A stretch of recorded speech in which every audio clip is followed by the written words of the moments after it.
ఇద్దరికి వేపిద్దామని పెరిగింది బాగా. ఇప్పటి నుంచి ఎంత అమ్మ నాయనమ్మ జుట్టు ఇంకా అమ్మమ్మ ఫోటో తీ. అమ్మ ఏదో దిబ్బలే కడియలే మా ఇంట్లో ఉన్నాయి నీ. నువ్వు చూసుకున్నావు ఎప్పుడన్నా?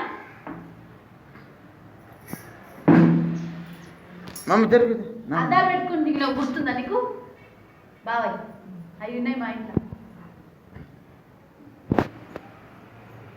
మాట్లాడు మాట్లాడు. ఏం మాట్లాడా పూట మంచిగా పడదు.